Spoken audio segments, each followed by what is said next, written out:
लोकसभा चुनाव की शुरुआत हो गई है, एक चरण का मतदान भी हो गया है। हमारे साथ बीजेपी के वरिष्ठ नेता एवं राष्ट्रीय कवि सत्यनारायण सत्तन मौजूद है। हम बात करते हैं गुरु जी, जिस तरह से देश में लोकसभा चुनाव की शुरुआत हो गई, लेकिन पहले चरण में कहीं ना कहीं मतदान का जो प्रतिशत था वो कम रहा। मतदान के प्रतिशत के दो कारण, जो एक तो अखबार छाप रहे हैं कि गर्मी के कारण कम हुआ, लेकिन उसमें वितृष्णा भी एक कारण है। लोगों की मतदान के प्रति जो अरुचि का कारण बन गया है, तो वो ये समझते हैं कि जीतेगा तो मोदी। अब इतनी गर्मी में अपन को कष्ट पाओ, जा ही रहे इतने सारे लोग, जाने दो। उसका एक कारण ये भी है। दूसरा कारण जो आप बता ही रहे हैं कि गर्मी की प्रबलता के परिणाम स्वरूप मतदान की जो स्थिति है कम गई। क्या गुरु जी कई नुकसान होने की उम्मीद है, क्योंकि ऐसा बताया जाता है कि जो मतदान इस बात का द्योतक होता है कि सत्ता पक्ष को ठेस लगी। जो प्रतिशत मतदान का सदैव रहता है, उस मतदान के प्रतिशत में यदि गिरावट आती है तो उससे सत्ता पक्ष को हानि का अनुभव माना जाता है। और ये विचार जो है वो विरोधियों को पुष्ट करने के लिए काफी है। फिलहाल जिस तरह से सत्ता पक्ष को लेकर बात कर रहे हैं सत्तन जी, लेकिन विपक्ष लगातार अलग अलग तरह के बहाने बता रहा है। पिछले दिनों मोदी जी जो मैनिफेस्टो उन्होंने जारी करा, उसमें तमाम तरह की बातें कही है। एक पक्ष बता रहा है कि ये मुस्लिमों का मैनिफेस्टो है। जब आए परवाना तो चले ना बहाना। राजनीति में आपने एक जो संदेश प्रसारित कर दिया, उस संदेश को प्रसारित करने के बाद आप उससे विमुख नहीं हो सकते, क्योंकि उस पर बात करने के लिए अन्य अन्य लोग तत्पर हो जाते हैं। तो जो निर्णय है, जो आपकी कार्य पद्धति है, जो आपके कार्यक्रम हैं, उन कार्यक्रमों के प्रति आपकी सजगता ही आपको आगे बढ़ने की प्रेरणा देती। अन्यथा लोग इस मामले में बहुत चतुर हो गए हैं कि मतदान किसे कैसे किस परिस्थितियों में किया जाए। गुरु, एक और सवाल था। कहीं प्रधानमंत्री मोदी के ही सब दूर बैनर पोस्टर लग रहे हैं, कहीं पर भी बैनर पोस्टर में किसी वरिष्ठ बीजेपी नेता का जिक्र नहीं है, किसी प्रत्याशी का जिक्र नहीं। क्या कारण, क्या बीजेपी एक आदमी के पीछे हो गई पूरी? एको हम द्वितीयो नास्ति का एक सिद्धांत है, वो ब्रह्म स्वरूप का है, ईश्वरीय न्याय का है कि मैं ही अकेला हूँ जो सृष्टि का संचालन करता हूँ। वो ब्रह्म भाव है, अध्यात्म भाव है, दार्शनिकता है। राजनीति में नहीं चलता एको हम। राजनीति में एको हम जो है वो कभी भी किसी भी स्थिति पे लटके हुए आम की तरह टपक सकता, क्योंकि राजनीति में एक के सहारे नहीं चलता, संगठन के सहारे चलता है। और संगठन में काम करने वाले बहुत सारे लोगों के मन की अरुचि जो है घृणा का स्वरूप लेकर के उस एक के प्रति आचरण करने लग जाए। राजनीति का धर्म है। उसका नुकसान हो सकता है। प्रधानमंत्री जिस तरह से खुद के ही बैनर पोस्टर पे वोट मांग रहे हैं। अरे प्रधानमंत्री है तो अपने बैनर पे वोट मांगेंगे, लेकिन पार्टी तो भाजपा ही है। बिना भाजपा के प्रधानमंत्री हैं क्या? निर्दलीय तो नहीं है प्रधानमंत्री, तो वोट तो भाजपा ही मांग रही है। भाजपा का नेतृत्व प्रधानमंत्री कर रहे हैं, तो उन्हें वोट मांगने का अधिकार है, क्योंकि वो भारतीय जनता पार्टी के राष्ट्र में आज की स्थिति में प्रथम पुरुष हैं वो। तो प्रथम पुरुष होने के नाते प्रथम पुरुष तो संगठन का अध्यक्ष ही होता है, लेकिन नेतृत्व की दृष्टि से जो प्राथमिकता उनके पास आई है, वो प्राथमिकता का लाभ है उनको। गुरु, आपने कई चुनाव देख लिए होंगे। इंदिरा गांधी का दौर देखा, अटल आडवाणी का दौर देखा। ये दौर किस तरह का है?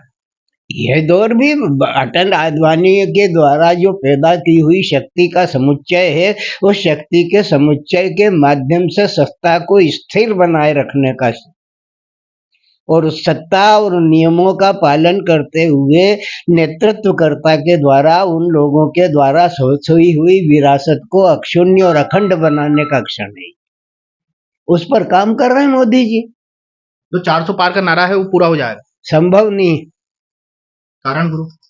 संभव नहीं है। तब भी बीजेपी पूरी महत्वाकांक्षा, तमाम जो नारा है 400 पार का ही है। नहीं, असंभव को संभव करने के भगीरथ प्रयत्न का नाम ही तो गंगा अवतरण है। जो असंभव है उसको संभव करने का संकल्प अगर कोई लेती है, संगठन कोई पार्टी लेती है, तो वो उसका प्रयास है। गंगा मैया को लाने के लिए बहुत सारी पीढ़ियों ने तप किया, लेकिन भगीरथ ही सफल हुआ। इसके अलावा गुरु, जिस तरह से 400 पार की बात को आपने नकार दिया, तब भी आपके अनुमान से कितनी सीटें बीजेपी को इस बार मिल सकती हैं? 400 पार की जो बात है वो अकल्पनीय है, क्योंकि कल्पना से परे है। परिश्रम से कोई भी काम असंभव नहीं होते। संकल्प के सामने आदमी जब परिश्रम करता है, संकल्प लेकर के परिश्रम करता है, तो निश्चित अपने ध्येय तक पहुंचता है, अपने लक्ष्य तक पहुंचता है। लेकिन यहाँ पर जो बिखराव है, राजनीतिक बिखराव जो है, इस राजनीतिक बिखराव में अगर आप ये समझ रहे हैं कि बहुत सारी पार्टियों के लोग बाग आपकी पार्टी में आकर के समाहित हो गए और हम अब 400 पार कर जाएंगे, तो एक नदिया एक नार कहावत, एक नदी एक नाला है, ये एक नदिया, नदी में शुद्ध जल है, एक नदिया एक नार कहावत सूरदास बाबा कह रहे हैं कि मेलो नीर भरो। जब वो नाला, एक नदिया एक नाल कहावत मेलो नीर भरो, दो मिलके जब एक बरन भय, तो सुरसरी नाम पढ़ो। वो नाला जब गंगा में मिल जाता है तो उसे नाला नहीं कहता कोई। तो बहुत सारे नाले जो गंगा समझ करके समाहित हुए हैं, वो तो गंगा ही हो गए हैं। तो वो गंगा जो फायदा लेने के लिए आई है, उसमें से नहर काट लेंगे लोग अपने अपने खेत सींचने के लिए। नहरें इसीलिए काटी जाती है कि बहुत सारे लोग अपने खेत सींच सके और बहुत सारे लोगों को जल की आपूर्ति हो सके। तो ये वैचारिक नहरें काटने का अवसर है। नुकसान होगा इससे? नुकसान भी होगा और फायदा भी होगा। ये तो दोनों एक पक्ष है, अमावस और पूनम है। कभी कभी आदमी खतरों से खेलने के लिए निकलता है तो नफा नुकसान देखता तो नफा ही है वो, है। लेकिन प्राकृतिक स्थिति और परिस्थितियों के कारण नुकसान हो जाए तो फिर रोक कौन सकता है। हानि लाभ जीवन मरण जस अपजस विधि हानि, और तो विधि तो परमात्मा देता है, ये 6 वस्तुएं। लेकिन जो जनता के सामने खड़े होकर के अपनी अभिप्साओं की पूर्ति चाहते हैं, उनको परमात्मा फल नहीं देता, उनको जनता ही फल देती है।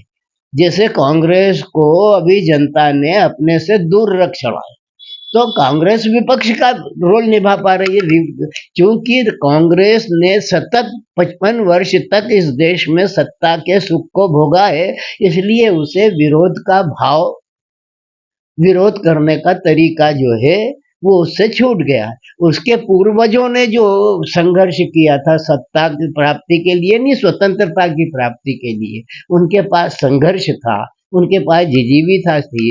वो लोग देश की आजादी के उस स्वरूप को देखना चाहते थे, उन लोगों के पास वो तत्व था।